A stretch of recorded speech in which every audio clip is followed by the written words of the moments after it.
so welcome everyone to the social work session of our virtual camp. One of the big discussion points that's been a focus during this pandemic is on our health, especially how we feel during a time of uncertainty. We have today, a guest is Dana Francis, social worker for UC San Francisco. Dana has been involved in the hemophilia community for over 3 decades and has been a key figure in the social work world of hemophilia.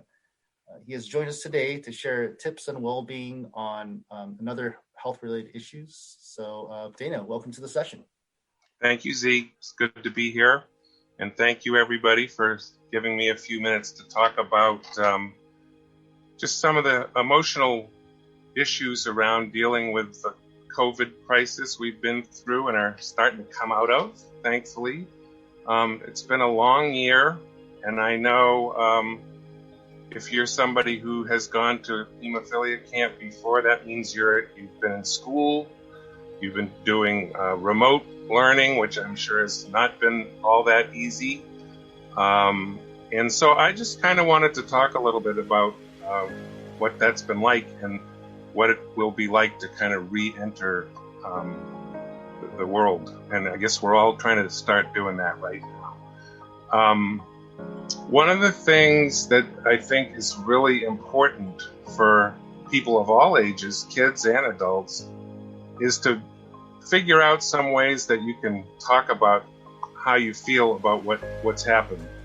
And I just wanted to say there's this thing called socialization. And what socialization is it's the way that we're taught as kids by our parents and our teachers and our grandparents just about what it means to be a boy or a girl and how we're supposed to behave. And as a man, I have to acknowledge that a lot of us guys, we don't find it real easy to talk about how we feel. We kind of think that we have to keep that to ourselves, or maybe somebody will think we're a lightweight or something if we talk about it. I'm here to tell you, I don't think that's a good idea, and I think particularly when you've been through something difficult like COVID, if you've been sad, if you've missed your friends, if you feel like you've lost out on some opportunities and things you wanted to do, that's very real, and it's okay to talk about it to your friends, to your parents, to your teachers, to your doctor or your social worker at the treatment center. I would encourage you to do that. And I'm not leaving girls out. Please do the same thing, girls. I just am aware that girls find it a little easier to talk about feelings than boys do, in general. Okay? So that's really important. That's how we get to feel better, is when we don't keep it all inside. Something that is related to that is a word that some of you have probably heard in your young lives, which is grief, or grieving is something that we think about usually when somebody dies. And that's something that we have to go through. And years ago, and I don't know if it's still happening at Camp Emotion, but we used to have a little session on Mondays to talk about people that we knew from camp who weren't there anymore for one reason or another. I don't know if that still happens. It may not anymore. But what I wanted to say to you about grieving is this. It's a process we go through when someone dies, like our grandparents or somebody we know in our church or something like that. But the important thing I want to tell you today is that grieving also happens around smaller things, like if your dog dies, or something having to do with COVID, that you can't go to school and see your friends because the school isn't open and you have to do it on computer. Or maybe you were going to graduate from the 8th grade, or you were going to graduate from high school last year and you didn't get to do it. Those are big losses. Those are things that we look forward to. We don't get to do them, and we feel really bad about it. And sometimes people get angry about that, or frustrated. Sometimes they just feel really sad or a little depressed about it. And again, not that there's any magic pill here, but talking about it helps. talking to your friends, talking to your parents, and not being afraid to do that, because it really makes a difference. And it kind of takes some of the pressure off of ourselves when we do that.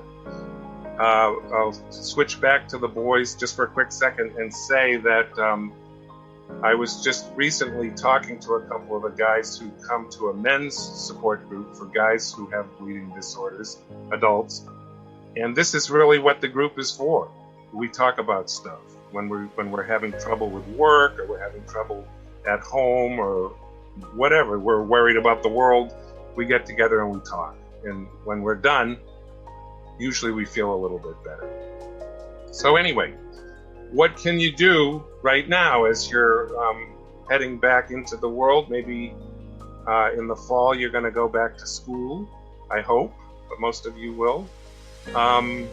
There's different things that adults do, and I can't say enough about kids getting started thinking about doing them too. There's a term called mindfulness, and really what that is just trying to be quiet for a little while. It's related to meditation.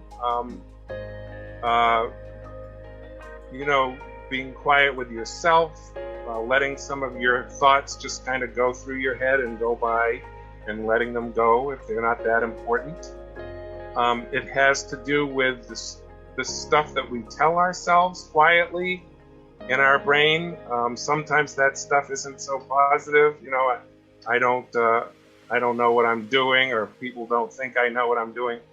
And it's important, and it doesn't matter how old you are. If you hear that stuff going on, you can say to yourself, this isn't helping me. I don't want to listen to this. So you can say something nice about yourself instead, like, I'm really smart, or I'm a good friend, and put those thoughts in your head instead of the negative ones. That's a really important thing to do.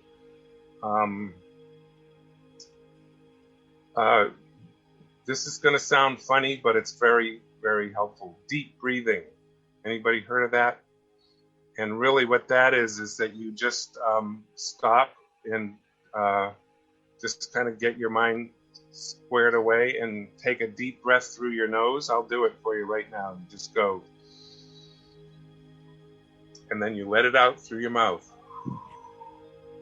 And you'd be surprised how that can relax you. I get kind of nervous driving a car on the freeway sometimes, and I realized I can do that in my car while I'm going 60 miles an hour. I can take a deep breath and let it out, and I can do it 4 or 5 times while I'm driving, and it calms me down. So that's a nice little thing you can do all by yourself. You don't have to ask anybody to do it. You can just do it for yourself. The other thing that I think I imagine most of you, I shouldn't say all of you, are looking forward to is just having the freedom to get back in touch with your friends, with your buddies, the people you like to hang around with before COVID. I know that a lot of you have really missed camp. I know that last year was virtual, and when we were talking about grief a few minutes ago, that's part of it too, is not being able to go, get on the bus and go to summer camp, be with your friends with hemophilia.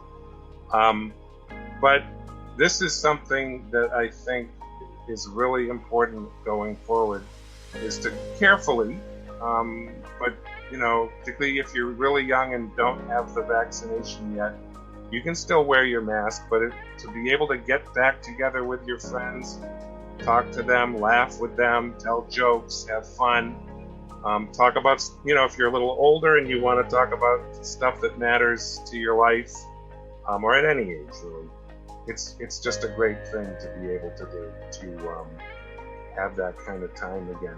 And I did want to acknowledge, because I don't want to make generalizations, but maybe some of you have enjoyed doing the virtual school thing. I don't know. That could be. Everybody's different. So maybe for some of you, going back to school is going to be a little bit difficult in the opposite way, that you've kind of liked being on your own, and now you're going to have to do all that social stuff again. And my advice about that would be to just go very slow,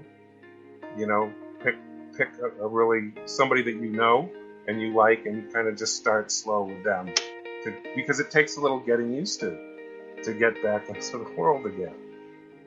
So those are just a few ideas. Let me see. Let me look at my notes real quick. Excuse me. See if there's something else. Yeah, I just see something here. Maybe you've been doing this. I can't stress this enough.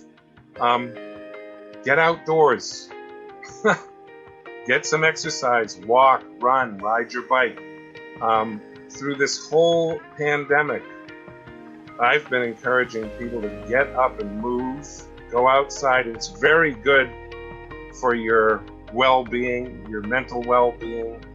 I've been working from home for a year, and I sit in front of my computer, and sometimes I just say, I'm taking a walk in the middle of the day. Just get up and go for a walk. Just to get some air, get some exercise, some movement. That's really important. And let's see.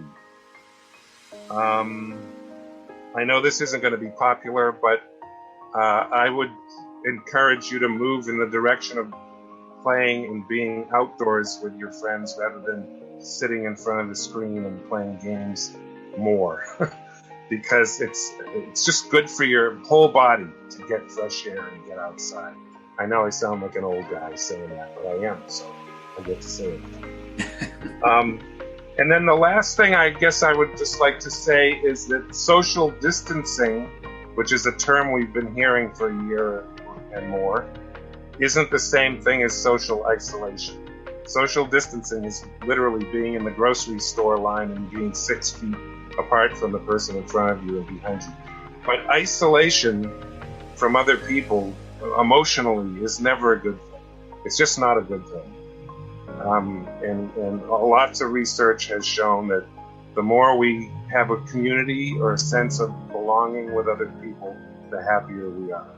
And so as you emerge from this time of being isolated at home, I really encourage you to reach out to your friends, talk about what's going to happen at camp this year, but what's going to happen next year. Look forward to the water fight and whatever other great things these guys have in store for you. So I think with that, I'll stop talking. I really appreciate you guys letting me have these few minutes. And I may, if there are questions, I may be around to try to answer them. Okay?